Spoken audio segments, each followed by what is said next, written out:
महाराज जी ने भविष्यवाणी की थी कि जैसे गुरु नानक देव जी की 2 संतानें हुई थी, वैसे ही उनको भी 2 संतानें होंगी। भला महाराज जी की वाणी कैसे मिथ्या साबित होती?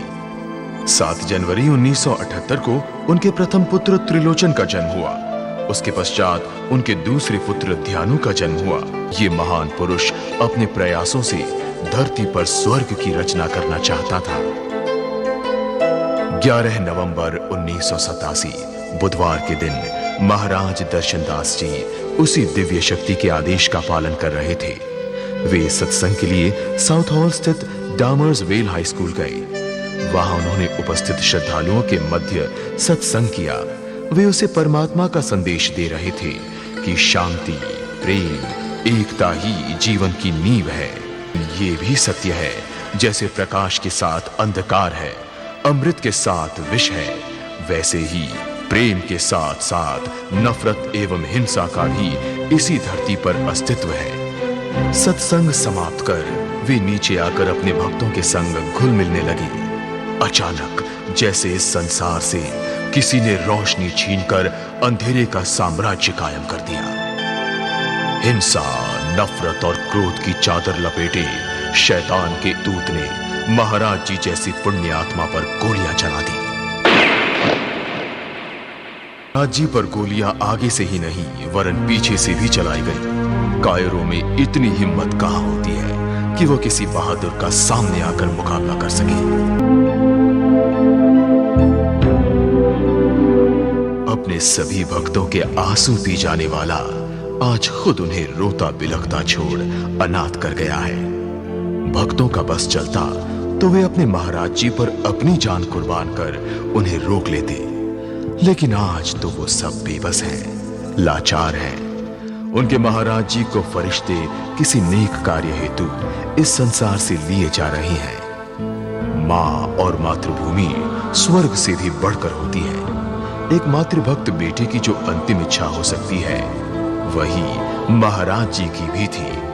वे अपनी धरती मां की गोद में हमेशा के लिए सोना चाहते थे। महाराज दर्शनदास जी की भविष्यवाणी सत्य साबित हुई। पंजाब के एक छोटे से शहर बटाला में महाराज जी के ही घर उस बालक का जन्म हुआ जिसका नाम त्रिलोचन रखा गया। ये प्रेम और शांति का मसीहा इस दुनिया से अपने भक्तों को छोड़ अपनी अगली यात्रा पर जा रहा था। उस वक्त उनके पुत्र त्रिलोचन सिर्फ 9 साल की कच्ची उम्र के थे। जाहिर है त्रिलोचन जी को और बच्चों की तरह पिता का उतना साथ नहीं मिल पाया जिसके वो हकदार थे, लेकिन पिता का जितना भी साथ मिला वो अविस्मरणीय था। महाराज दर्शनदास जी अपनी पत्नी राजमाता उषा जी से कहते थे कि देखते रहना, एक दिन त्रिलोचन दास धर्म का ज्ञान प्राप्त कर एक दास के रूप में दास धर्म को नई बुलंदियों तक ले जाएगा। आज दर्शनदास जी जैसे महापुरुष ना तो पैदा होते हैं और ना ही मरते हैं। वो तो इस धरती पर कुछ समय के लिए लोगों का उद्धार करने आते हैं। वो अपने कार्यों से लोगों के दिलों में सदा के लिए बस जाते हैं। महाराज जी के शरीर को त्याग करते ही उनके मिशन को आगे बढ़ाने की जिम्मेदारी उनके उत्तराधिकारी त्रिलोचन जी के नाजुक कंधों पर आ गई। वे अभी सिर्फ 9 साल के थे। जहां बाकी बच्चों के खेलने कूदने के दिन थे, वहीं त्रिलोचन जी के भाग्य में इतनी छोटी उम्र में एक नए और मुश्किल सफर की शुरुआत थी। त्रिलोचन जी ने बचपन से ही अपने चारों ओर एक स्पिरिचुअल माहौल पाया। ये सभी अच्छे संस्कार उनमें जैसे कूट कूट कर भर गए। जब उनकी उम्र के बच्चे अपना समय इधर उधर यूं ही मस्ती में बिता रहे थे, तब बिना एक पल गंवाए त्रिलोचन जी लोगों की भलाई करते, उनकी सेवा करते। उन्होंने अपनी रिश्तेदारी सात संकट से जोड़ ली और इस नए रिश्ते में रमकर मस्त हो गए। ऐसा लगता था उनका यह रिश्ता सदियों पुराना है।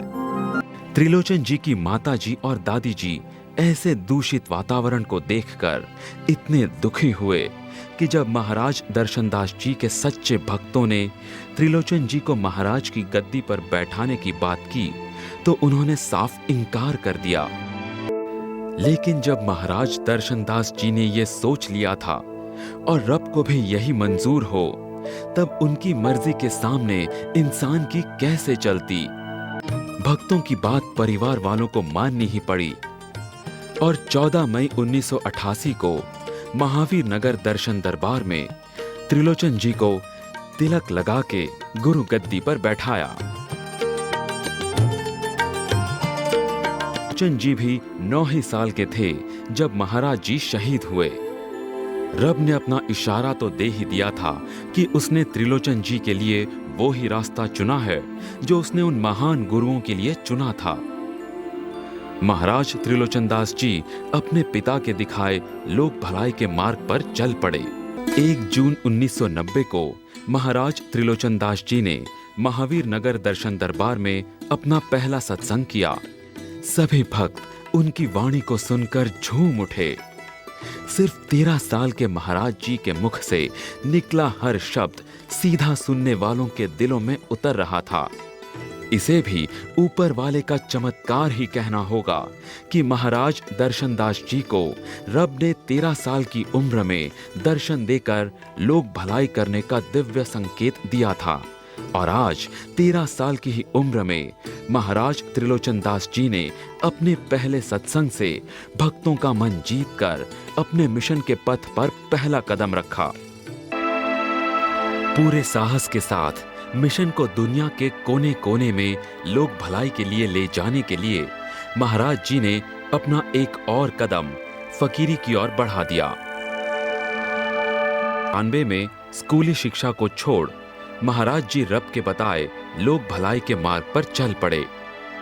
उन पर अब एक ही धुन सवार थी कि अपने पिता के पद चिन्हों पर चलते हुए उनके द्वारा शुरू किए गए मिशन को, जो बिन माझी की नैया समान मझधार में डोल रही थी, उसे सही किनारे पर लाना और एक बार फिर से महाराज दर्शनदास जी के पवित्र कार्यों को उनका पुराना गौरव दिलाना।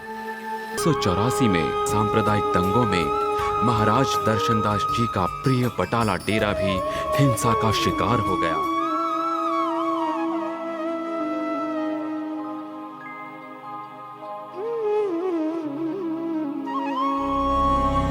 आज त्रिलोचन दास जी भी इस बात से बड़े विचलित हुए। उन्होंने ये प्रण लिया कि चाहे जमीन आसमान एक करना पड़े, वो बटाला डेरे को उसका पुराना गौरव दिलाकर ही दम लेंगे। दर्शनदास जी के भक्त जो दुनिया भर में फैले थे, उन्होंने निवेदन कर महाराज त्रिलोचन दास जी को 9 जुलाई 1994 को यूके में सत्संग करने के लिए बुलाया। Wells high school, Southall, England, जहां महाराज दर्शनदास जी शहीद हुए थे, वहां भक्तों को लगा जैसे महाराज दर्शनदास जी फिर जाग उठे हैं। जब महाराज त्रिलोचन दास जी ने वहां जाकर सत्संग किया, भक्त पुरानी यादों को पाकर धन्य हो गए। तो ने त्रिलोचन दास जी की मदद से 1 सितंबर 1994 को एडमॉन्टन में दर्शन दरबार को खोलकर महाराज दर्शनदास जी के सपने को साकार कर दिया। साथ ही साथ लंदन में भक्तों के लिए सत्संग को और भी सुविधाजनक कर दिया। रब ने एक बार फिर महाराज त्रिलोचन दास जी की परीक्षा ले ली। महाराज जी को जिस व्यक्ति का संपूर्ण सहारा था, वो व्यक्ति उनके दादाजी 1 अगस्त 1995 को स्वर्ग सिधार गए। महाराज जी अपनी दादी के साथ लंदन में थे और ये खबर सुनते ही टूट से गए। दादाजी की प्रेरणा को याद करते ही उनके मन ने कहा कि अकेले हो तो क्या, अभी तो तुम्हें लोगों की भलाई के लिए बहुत काम करना है। महाराज जी ने दादाजी की हौसला अफजाई को याद किया और एक नए जोश के साथ मिशन के कार्य में लीन हो गए। 1984 में लोनी डेरा दंगाइयों ने आग में फूंक डाला था। फिर मिशन की राह से भटके कुछ लोगों ने डेरे पर अपना दावा ठोंक दिया। लेकिन महाराज दर्शनदास जी हमेशा कहा करते थे, कोई कितना भी षड्यंत्र करे, डेरा चाहे किसी के भी पास रहे, अनंत वो अपने असली वारिस त्रिलोचन दास जी को ही मिलेगा। डेरा त्रिलोचन दास जी को कब मिले, ये भी महाराज दर्शनदास जी ने तय कर रखा था। जब उनकी मर्जी हुई और उन्हें लगा अब समय आ गया है, और 7 मई 1997 को सरकार ने लोनी डेरा को महाराज त्रिलोचन दास जी को वापस सौंप दिया। 14 मई 1997 को महाराज त्रिलोचन दास जी ने अपने पिता के पैगाम को आगे बढ़ाते हुए लोनी डेरे पर सत्संग किया और वहीं यह ऐलान भी किया कि जो सपना महाराज दर्शनदास जी ने लोनी डेरे के लिए देखा था वो हकीकत बनकर रहेगा। ये डेरा पूर्ण होकर अपनी पवित्रता का सुख आने वाले सभी दास पीढ़ियों को देगा जो यहाँ आकर निहाल हो जाएगी। से तो महाराज जी के साथ उनका परिवार और सभी भक्त थे, लेकिन एक पत्नी के बगैर आदमी अधूरा ही रह जाता है। रब ने तो महाराज जी की जीवन संगिनी के रूप में महाराज दर्शनदास जी के पुराने सेवक की बेटी विभूति जी को चुन भी लिया था। विभूति जी डॉक्टरी की पढ़ाई कर रही थी। क्या खूबसूरत संयोग था। महाराज जी आत्मा की बीमारी दूर कर रहे थे तो विभूति जी शरीर का रोग मिटाने की शिक्षा ले रही थी। दिसंबर 1998 का दिन बटाला डेरे के लिए बहुत ही खास और शुभ था।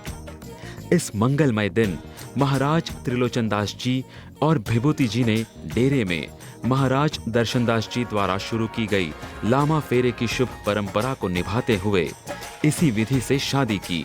जीवन में रब की मेहरबानी से एक सुंदर सी बेटी का जन्म हुआ जिसका नाम रखा गया सत्यभामा। महाराज जी के कार्य में हाथ बटाते हुए विभूति जी ने भक्तों के बच्चों को सही शिक्षा मिले इस बात को ध्यान में रखते हुए डेरे पर एक स्कूल खोलने का निश्चय कर ये जिम्मेदारी स्वयं संभाल ली। स्कूल की नींव रखकर बड़ी ही श्रद्धा से पूजा की गई ताकि इस प्रयास में पूर्ण सफलता मिले। यूनिवर्सल एकेडमी, इसका फायदा तो सभी बच्चों को हुआ, लेकिन गरीब बच्चों के लिए तो दास यूनिवर्सल एकेडमी जैसे एक मुंह मांगे वरदान के रूप में आई। जिस शिक्षा से वे अभी तक दूर थे वो अब उन्हें यहाँ से मिल रही थी। महारानी जी के लिए तो ये स्कूल जैसे उनके शरीर का एक अभिन्न अंग बन गया था जिसकी देखरेख में उन्होंने कोई कसर नहीं छोड़ी। दर्शनदास जी के नाम से गरीबों के लिए एक चैरिटेबल डिस्पेंसरी भी खोली गई है। यहाँ गरीबों को मुफ्त दवाइयाँ तो मिलती ही हैं, उन्हें बड़े बड़े हॉस्पिटल्स में जहाँ उनकी पहुँच नहीं है इस डिस्पेंसरी ने उनके लिए वहाँ का रास्ता भी खोल दिया है। महाराज जी और महारानी जी के प्रयासों से उन्होंने कई बड़े हॉस्पिटल्स से कोलैबोरेशन कर जॉइंट वेंचर्स शुरू किए हैं। महारानी जी दास महिला संगठन की चेयरपर्सन बनकर महिलाओं में एक नई जागृति ले आई हैं। उन्हें यकीन है कि एक बार वो महिलाएं जो पिछड़ी हुई हैं अपना सही अस्तित्व पहचान लें तो उनका ही नहीं सारे परिवार का कल्याण होगा। ये ही महिलाएं आगे बढ़कर दास धर्म के झंडे को दुनिया भर में एक नई ऊंचाई पर लहरा सकती हैं। त्रिलोचन दास जी तन मन धन से लोनी डेरे के विकास में जुट गए। उनकी ये धुन थी कि महाराज दर्शनदास जी के मिशन को नई बुलंदियों तक ले जाना है। महाराज त्रिलोचन दास जी मिशन के काम से देश में तो व्यस्त रहते ही थे। अब जब मिशन दुनिया भर में फैलने लगा तो विदेश के भक्तों के आग्रह पर उन्हें वहां की भी यात्रा के लिए समय निकालना पड़ा। सरोवर साहिब के पुनः निर्माण का विषय आते ही जसपाल जी, जिनका घर 190 हैम्स्टेड रोड बर्मिंघम, जो महाराज दर्शनदास जी का यूके में स्थायी निवास था, उन्होंने आगे बढ़कर ये काम खुद करने की जिम्मेदारी उठा ली। सही ही है कि मिशन में जब ऐसे लोग हों जो एक परिवार की तरह काम करें तो वहां पर रब का आशीर्वाद होता ही है। महाराज जी जो कहते हैं वही करते भी हैं। उन्होंने सिर्फ ये ऐलान ही नहीं किया कि लोनी डेरे को हम अपने हाथों से बनाएंगे। महाराज जी खुद एक मजदूर की तरह डेरे में श्रमदान करने उतर पड़े। महाराज जी ने काम की शुरुआत क्या की, देखते देखते ही सभी सेवक उनका हाथ बटाने के लिए खड़े हो गए। बटाला डेरे के बारे में महाराज दर्शनदास जी ने बहुत पहले एक विचित्र भविष्यवाणी की थी। उन्होंने कहा था कि बटाला डेरे का निर्माण जिसके नसीब में है वो हम में से कोई नहीं है। ये कर्म तो एक ऐसे बंदे के भाग्य में लिखा है जिसे खुद भी इस बात का इल्म नहीं होगा। उसे तो उसकी किस्मत अचानक ही यहाँ ले आएगी। जब इस काम को करने का समय आएगा तब वो रब का प्यारा बंदा अपने आप यहां आएगा। आज जी के निर्देश में मिशन दिन दुगना रात चौगुना बढ़ रहा है। देश हो या विदेश, महाराज जी सबके दिलों में बसने लगे हैं। 30 अगस्त 2009 में महाराज जी ने टोरंटो कनाडा में एक नए दर्शन दरबार की शुरुआत की। लोग इसे महाराज जी की एक और सफलता मानते हैं। जी ने लोक भलाई का संदेश दुनिया भर के लोगों के दिलों तक पहुंचाने के लिए विदेशों में ही नहीं, इंडिया में भी अनेक डेरे बनवाए और प्रत्येक डेरे के लिए बाबा जी नियुक्त किए। लेकिन महाराज जी के लिए तो ये अपने काम का एक हिस्सा है। उन्हें तो अपने लोक भलाई के संदेश को जन जन के मन में बसाना है। आज त्रिलोचन दास जी उन खुदा के बंदे में से हैं जिन्हें रब ने खुद अपना पैगाम देकर धरती पर भेजा है। सभी संसारवासी महाराज जी के मिशन के पैगाम को सुन धन्य हो रहे हैं। सभी की यही कामना है कि महाराज त्रिलोचन दास जी उनके दिलों में सदा सदा बसे रहें, उनका मार्गदर्शन करते रहें। आज जी को कोई बेटे के रूप में देखता है तो कोई भाई के। वो किसी के पति हैं, किसी के पिता हैं। उनके रूप अनेक हैं, लेकिन हर रूप के पीछे एक ही मकसद है। जो भी मेरे पास आएगा, मैं उसके सुख दुख को बांटकर उसके जीवन में जो भी खुशियां और शांति ला सकूं, ला कर रहूंगा।